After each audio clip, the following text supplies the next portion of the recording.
Assalamualaikum warahmatullahi wabarakatuh. Halo teman-teman, apa kabarnya hari ini? Semoga selalu dalam keadaan sehat dan bersemangat. Teman-teman, pada saat musim hujan, enaknya menikmati makanan yang hangat dan berkuah. Misalnya soto atau bakso.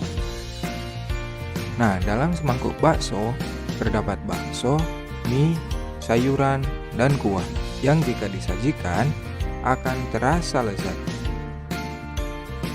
Nah, semangkuk bakso ternyata mirip dengan salah satu unit dalam tubuh kita loh, yaitu sel. Di dalam semangkuk bakso terdapat mangkuk yang bentuknya menyerupai membran sel. Kuah bakso itu diibaratkan cairan sel atau sitoplasma.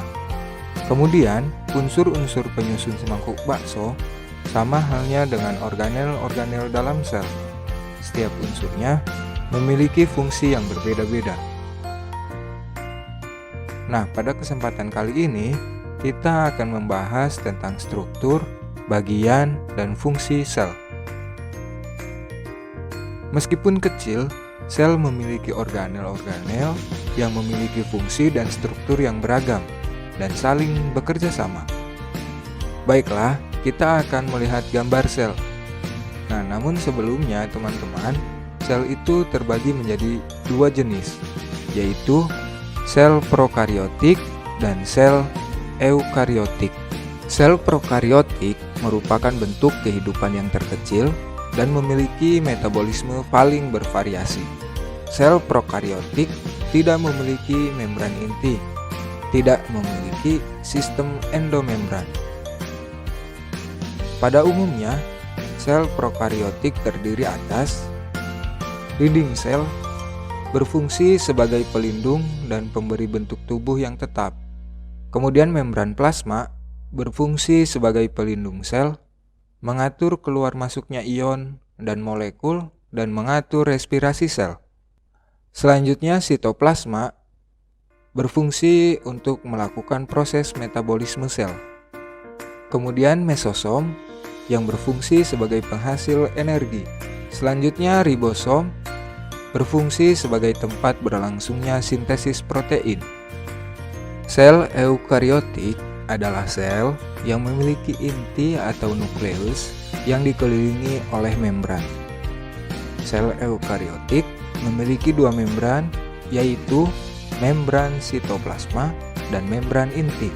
Struktur utama sel eukariotik yaitu membran plasma. Membran plasma terdiri atas lipid dan protein. Fungsi membran plasma yaitu melindungi sel, mengatur keluar masuknya molekul, dan tempat berlangsungnya reaksi respirasi dan oksidasi. Kemudian ada sitoplasma.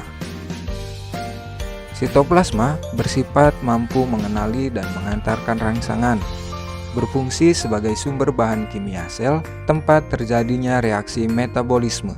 Komponen utama sitoplasma yaitu sitosol, substansi genetik simpanan, sitoskeleton, organel-organel sel. Nah, organel sel yang pertama yaitu ada nukleus. Fungsi nukleus yaitu mengatur pembelahan sel, mengendalikan seluruh kegiatan sel, membawa informasi genetik, dan replikasi DNA. Selanjutnya yaitu retikulum endoplasma.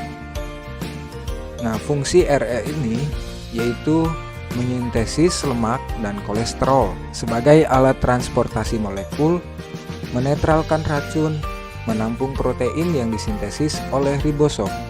Selanjutnya, ribosom.